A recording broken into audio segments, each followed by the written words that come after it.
بسم اللہ الرحمن الرحیم۔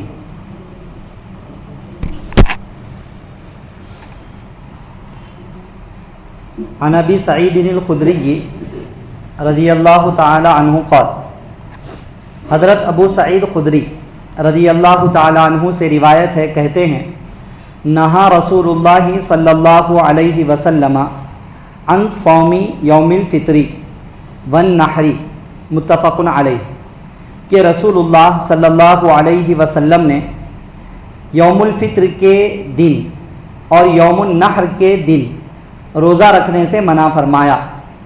رمضان کی عید یعنی شوال کی پہلی تاریخ کو اور ذوالحجہ کی 10ویں تاریخ بقر عید کے دن روزہ رکھنے سے منع فرمایا۔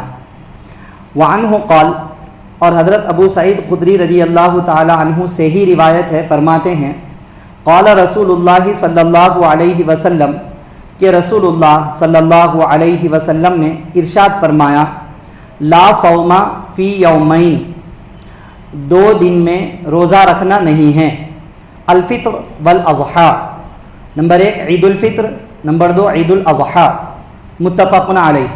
اس حدیث کو امام بخاری اور امام مسلم رحمہم اللہ نے روایت کیا ہے۔ عن نبیشۃ الہذلی رضی اللہ تعالی عنہ قال، حضرت نبیشہ ہذلی رضی اللہ تعالی عنہ سے روایت کہتے ہیں قال رسول اللہ صلی اللہ علیہ وسلم، کہ رسول اللہ صلی اللہ علیہ وسلم نے ارشاد فرمایا ایام التشریق ایام اکل و شرب، ایام تشریق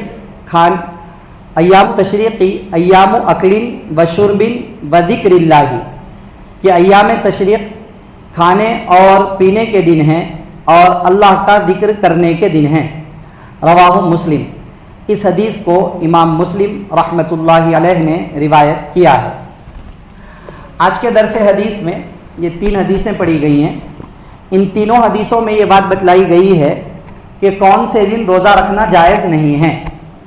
چند ایام ہیں پورے سال بھر میں جبکہ روزہ رکھنا جائز نہیں ہے، روزہ رکھیں گے تو گناہ ہوگا۔ حالانکہ روزہ ایسا عمل ہے جو اللہ تعالیٰ کو بہت زیادہ پسند ہے۔ روزہ رکھنے والے کے لیے اللہ تعالیٰ بطور جزا کے خود روزہ دار کو مل جاتے ہیں۔ روزہ دار کی جزا اللہ تعالیٰ خود عطا فرماتے ہیں، فرشتوں کا واسطہ نہیں ہوتا ہے۔ اور روزے دار کے بڑے فضائل بیان کیے گئے ہیں۔ اور روزہ اخلاص والی عبادت ہے، ریاکاری سے پاک عبادت ہے۔ لیکن اس کے باوجود سال بھر میں 5 دن ایسے ہیں جبکہ روزہ رکھنا جائز نہیں ہے، روزہ رکھیں گے تو گناہ ہوگا۔ 5 دن ایسے ہیں، ان 5 دنوں کا تذکرہ آج کے درس حدیث میں کیا گیا ہے۔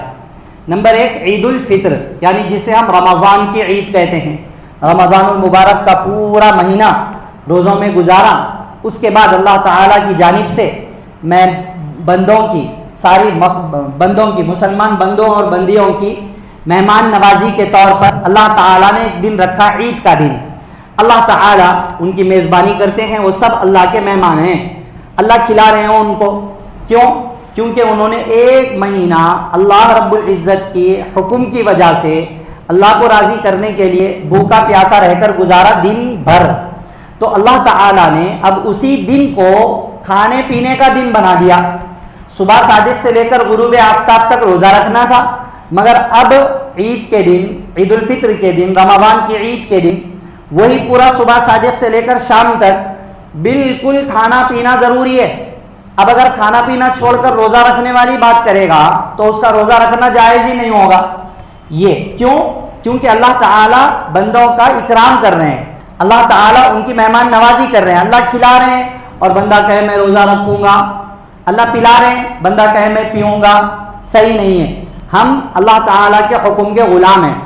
جب کہا روزہ رکھو، روزہ رکھ لیا، جب کہا روزہ مت رکھو، روزہ نہیں رکھا۔ کہا کہ سحری کر کے روزہ شروع کرو، سحری کر لیے۔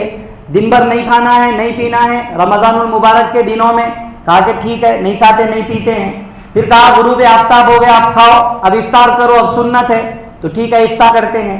یہ ہے اطاعت۔ ایک مسلمان کو کامل اطاعت والا ہونا چاہیے، ہر انسان کو ہونا چاہیے، لیکن مسلمان نے جو اطاعت کرنے کا عزم کر لیا، ایمان قبول کر لیا، اس کو تو اطاعت پر باقی رہنا لازم ہے۔ اسی لیے فرمایا عید الفطر کے دن روزہ رکھنے سے منع کیا گیا ہے، اب روزہ رکھنا جائز نہیں ہے۔ اسی طرح بقرہ عید یوم النحر قربانی کا دن ہے، اللہ رب العزت اس وقت میں بھی کھلا رہے ہیں بندوں کو۔ ایک بہت بڑا کام بندے اس وقت میں کرتے ہیں دنیا میں، مطلب ایک بڑا طبقہ بندوں کا، مسلمان بندوں اور بندیوں کا حج کرتے ہیں۔ ایک لمبا وقت اللہ رب العزت کی اطاعت کے لیے وقت انہوں نے کیا ہوا ہے۔ کوئی تو 40 دن کے لیے نکلا، کوئی صرف 10 دن کے لیے گیا، کوئی صرف حج کے لیے گیا، حج افراد کے لیے گیا۔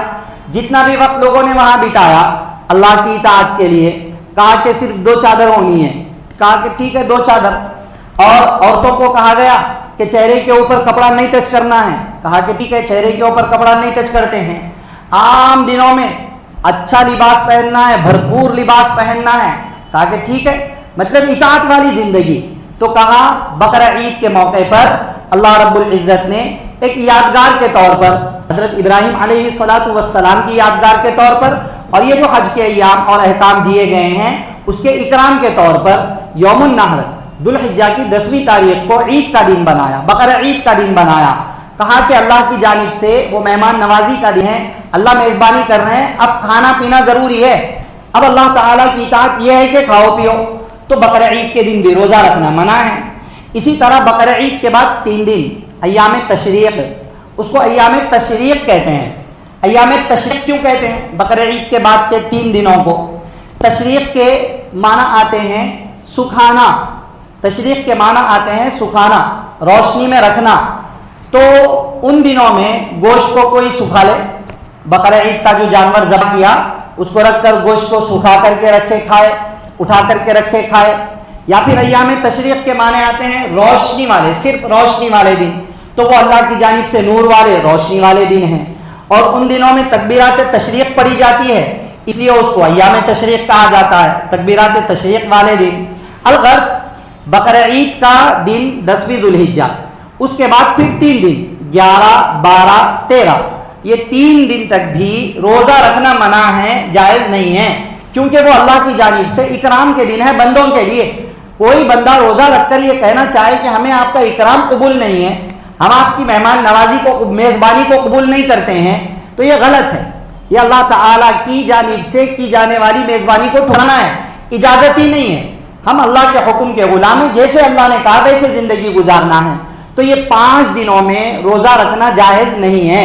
اگر کوئی روزے کی نیت کریں گے، روزہ رکھیں گے، تو انہیں روزہ توڑ دینا پڑے گا، وہ روزہ رکھنے کی وجہ سے گناہگار قرار دیے جائیں گے۔ ٹھیک ہے، یہ ایک اہم بات ہے۔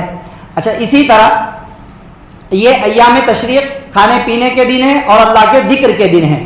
اللہ کے ذکر کے دن کا مطلب وہی ہے کہ ان دنوں میں تکبیرات تشریق پڑھی جاتی ہیں۔ 9 تاریخ ذو الحجہ کی 9 تاریخ کی فجر سے لے کر 13 تاریخ کی عصر کی نماز تک اختلاف ہے، 13 تاریخ کی عصر کی نماز تک پڑھنے کا اہتمام ہے۔ تو یہ اللہ تعالیٰ کا ذکر کرنا ہوتا ہے، اس لیے اس کو ایام ذکر بھی کہا گیا۔